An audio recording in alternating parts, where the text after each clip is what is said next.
Montre une capture d'écran d'un texte critique partagé sur les réseaux sociaux concernant le projet de loi C-22, le loi sur l'accès légal, sous la direction du ministre de la Sécurité publique, Gary Ananda Sanghari.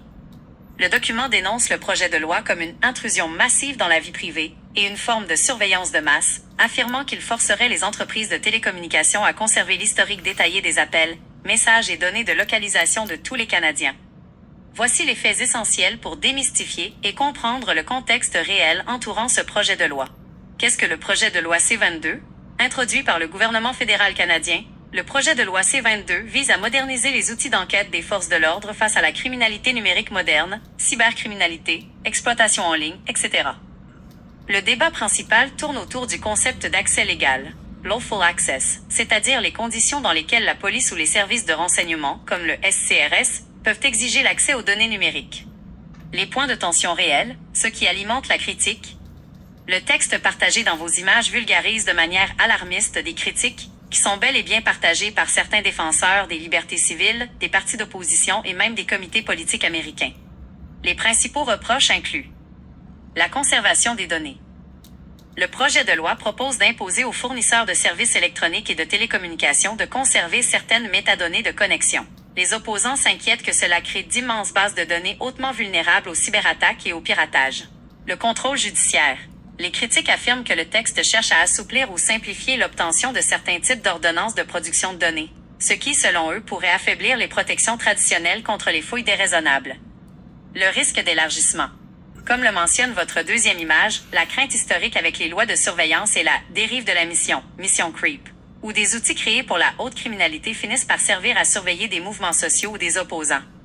La position du gouvernement et les garde-fous.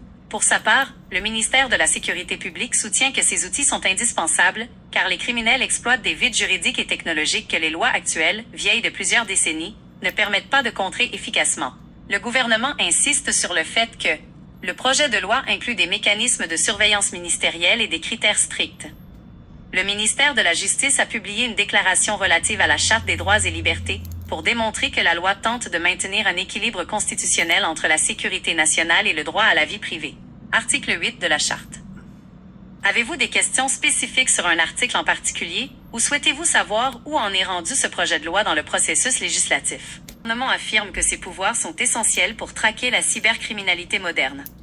De l'autre, les défenseurs de la vie privée et des droits civils craignent que cela ouvre la porte à une surveillance de masse abusive et à des dérives politiques.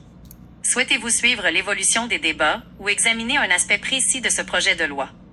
22 suit le processus législatif normal au Parlement canadien. Pour qu'il soit définitivement adopté ou terminé, il doit franchir plusieurs étapes rigoureuses dans les deux chambres. À la Chambre des communes, il passe par 3 lectures, un examen détaillé, article par article en comité parlementaire pour y apporter des amendements, puis un vote final des députés. Au Sénat, le texte est envoyé au Sénat, où il subit le même processus d'analyse, de débat en comité et de vote. La sanction royale. Une fois adopté dans les mêmes termes par les deux chambres, le projet de loi reçoit la sanction royale du gouverneur général pour officiellement devenir une loi. Souhaitez-vous savoir à quelle étape précise de ce projet de loi C-22, loi concernant l'accès légal, n'est pas encore adopté? Il est actuellement à l'étape de l'examen en comité à la Chambre des communes par le Comité permanent de la sécurité publique et nationale, SECU. Le texte fait l'objet d'analyses détaillées, d'auditions de témoins et de propositions d'amendements avant de pouvoir passer aux étapes suivantes et au Sénat. Moi aussi, mes amis, ce qu'on est rendu. On va être comme en Chine, mes chers amis. C'est ce qui s'en vient. Ils veulent nous surveiller sur tous les réseaux sociaux. C'est là qu'on est rendu, tout simplement.